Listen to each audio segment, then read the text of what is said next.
এখন আমরা আলোচনা করব কয়েকটি জনপ্রিয় মাধ্যমের ব্যবহার নিয়ে। যেমন ইলেকট্রনিক ইমেল। সনাতন ডাক ব্যবস্থার পরিবর্তে মানুষ এখন ডিজিটাল ডাক ব্যবস্থার ব্যবহার করেছে। ডিজিটাল ডাক ব্যবস্থার অন্যতম একটি উদাহরণ হলো ইলেকট্রনিক ইমেইল, যাকে সংক্ষেপে ইমেইল বলা হয়। ইলেকট্রনিক ইমেল হবে না, ইলেকট্রিক মেল হবে। ইলেকট্রনিক মেইল, সংক্ষেপে আমরা ইমেইল বলা হয়। ইহা একটি আন্তর্জাতিক ইলেকট্রনিক যোগাযোগ ও বিশাল নেটওয়ার্কের মাধ্যম।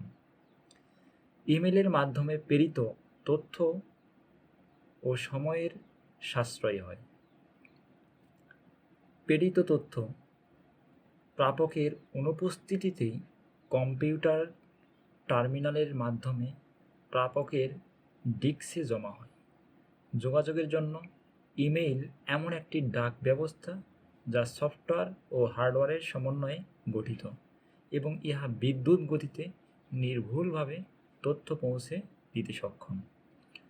বর্তমানে মোবাইল ফোন বা স্মার্টফোনের মাধ্যমে ইন্টারনেট সংযোগ মাধ্যমে যে কোনো জায়গা থেকে ইমেইল করা যায় বা ইমেইল রিসিভ করা যায়।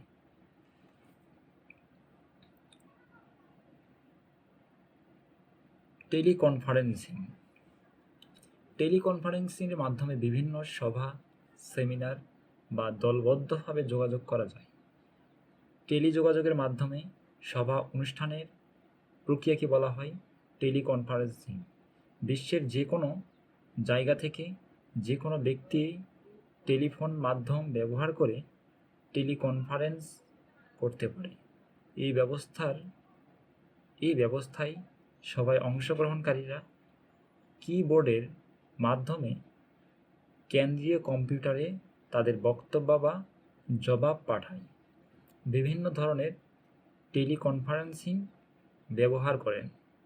ব্যবস্থা রয়েছে, যেমন পাবলিক কনফারেন্সিং, ক্লোজড কনফারেন্সিং এবং read only conference. Public conference সবার জন্য উন্মুক্ত, যে কেউ এই কনফারেন্স অংশগ্রহণ করতে পারে। ক্লোজড কনফারেন্স সবার জন্য উন্মুক্ত নয়, পাসওয়ার্ড প্রোটেক্টেড, শুধুমাত্র নির্দিষ্ট পাসওয়ার্ড দিয়েই এই কনফারেন্স অংশগ্রহণ করা যায়। টেলিকনফারেন্সিং সফটওয়্যার ব্যবস্থার মাধ্যমে এগুলো নিয়ন্ত্রণ করা হয়। প্রযুক্তির মাধ্যমে মানুষ আজ দূরে অবস্থান করেও একে অপরের কাছাকাছি থাকতে পারছে। Video conferencing. টেলিকনফারেন্সিংয়ের মধ্যেই ভিডিও কনফারেন্সিং ব্যবস্থা অংশগ্রহণকারীরা কথোপকথন করতে পারে। অধিকন্ত ভিডিও কনফারেন্সিং ব্যবহার মনিটর বা পর্দার অংশগ্রহণকারীরা পরস্পরের সম্মুখীন হয়ে একে অন্যকে দেখে কথোপকথনে অংশগ্রহণ করে। এটি একটি ক্রমবর্ধমান আন্তর্জাতিক যোগাযোগ ব্যবস্থা। এক জায়গা থেকে অন্য জায়গায় বা এক দেশ হতে অন্য দেশে যে কোনো ব্যক্তি ইন্টারনেট সংযোগের মাধ্যমে ভিডিও কনফারেন্সিং করতে পারে। আমাদের দেশের লোকজন এখন স্কাইপি বা ইয়াহু মেসেঞ্জার ব্যবহার করে খুব সহজে ভিডিও কনফারেন্সিং করে থাকেন। কর্মসংস্থান, শিক্ষা।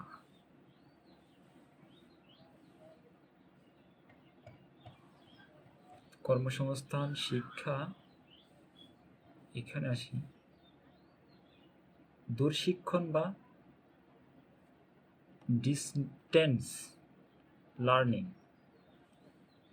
এর সাহায্যে ঘরে বসে পড়াশোনা বা ডিগ্রি নেওয়ার সম্ভবপর বিধায় শিক্ষার এক্ষেত্রে তথ্য প্রযুক্তি বিপ্লব এনেছে। ইন্টারনেট সংযোগের মাধ্যমে অনলাইনে বিভিন্ন বিশ্ববিদ্যালয়ের লাইভ ক্লাসেও অংশ নেওয়া যায়। অনেক বিশ্ববিদ্যালয় ভিডিও কনফারেন্সিংয়ের মাধ্যমে ক্লাস নিয়ে থাকে, তবে এসব ক্ষেত্রে শিক্ষার্থীকে প্রয়োজনীয় ফি পরিশোধের মাধ্যমে রেজিস্ট্রেশন করতে হয়। এই ধরনের অনলাইন এডুকেশনে বিশ্বের যে কোনো স্থান হতে ইন্টারনেট সংযোগের মাধ্যমে ভার্চুয়াল ক্লাসে অংশগ্রহণ করা এবং সময় মতো পরীক্ষা দেওয়া যায়।